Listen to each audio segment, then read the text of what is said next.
Ang magandang balita ayon kay Mateo, ika-6 na kabanata.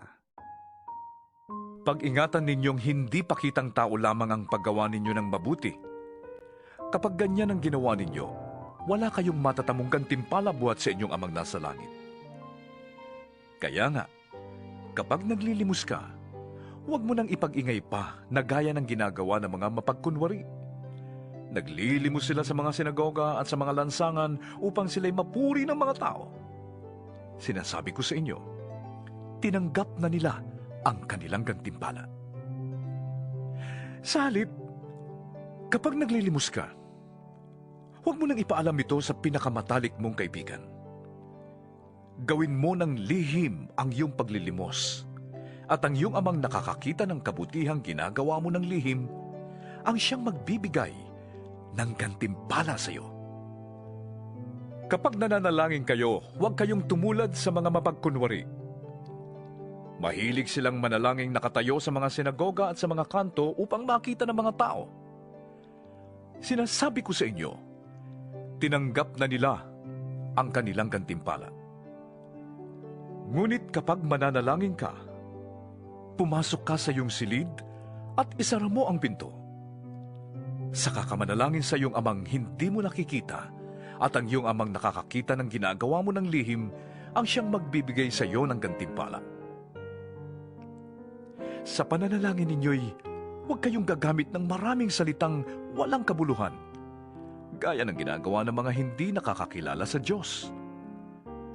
Ang akala nila'y pakikinggan sila ng Diyos dahil sa dami ng kanilang salita. Huwag ninyo silang tutularan.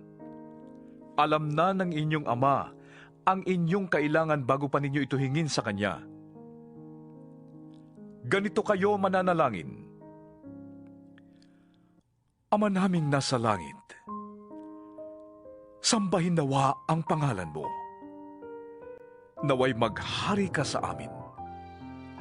Sundin nawa ang iyong kalooban, dito sa lupa, tulad ng sa langit. Bigyan mo kami ngayon ng aming kakainin sa araw-araw.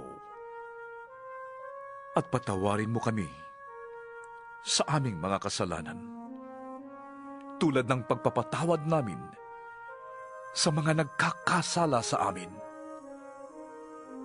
At huwag mo kaming hayaang matukso, kundi iligtas mo kami sa masama.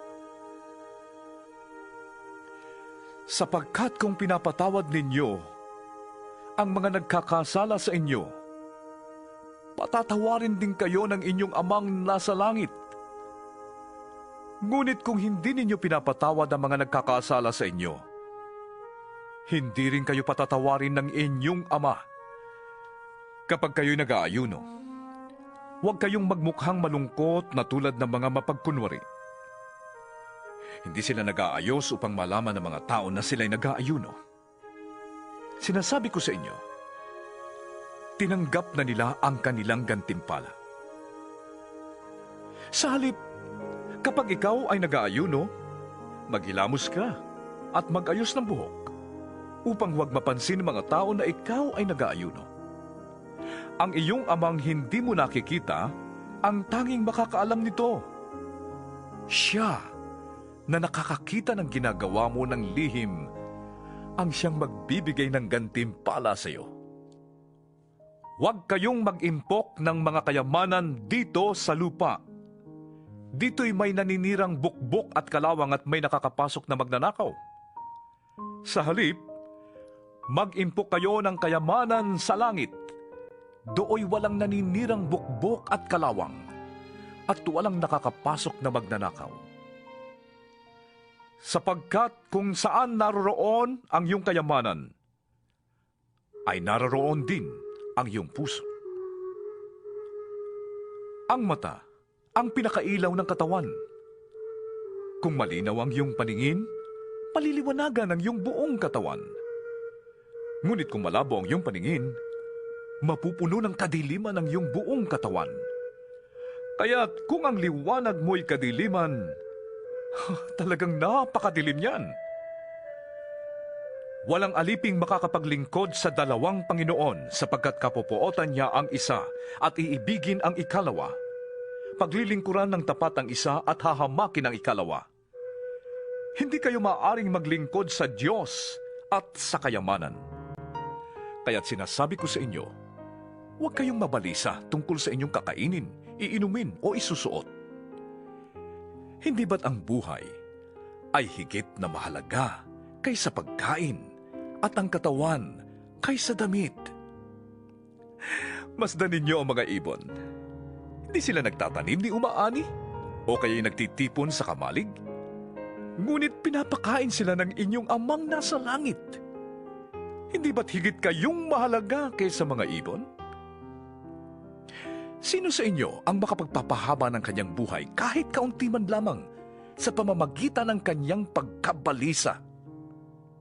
At bakit kayo nababalisa tungkol sa pananamit? Isipin ninyo kung paano tumutubo ang mga bulaklak sa parang. Hindi sila nagtatrabaho ni gumagawa ng damit. Ngunit sinasabi ko sa inyo, kahit si Solomon na napakayaman ay hindi nakapagdamit ng singganda ng isa sa mga bulaklak na ito. Kung dinadamitan ng Diyos ang damo sa parang, nabuhay ngayon at kinabukasan ay ginagatong sa kalan, kayo pa kaya? Kay liit ng inyong pananampalataya sa Kanya. Kaya't huwag kayong mag-alalang baka kayo kapusin sa pagkain, inumin o damit. Ang mga taong hindi nakakakilala sa Diyos ang nababahala sa mga bagay na yan. Alam ng inyong amang nasa langit na kailangan ninyo ang lahat ng yan.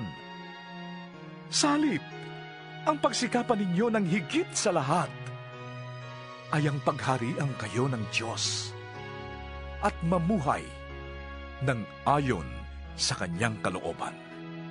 At ibibigay niya sa inyo ang lahat ng inyong kailangan. Kaya nga, huwag ninyong ikabahala ang para sa araw ng bukas. Saka na ninyo ito harapin kapag dumating na. Sapat na ang inyong mga suliranin sa bawat araw.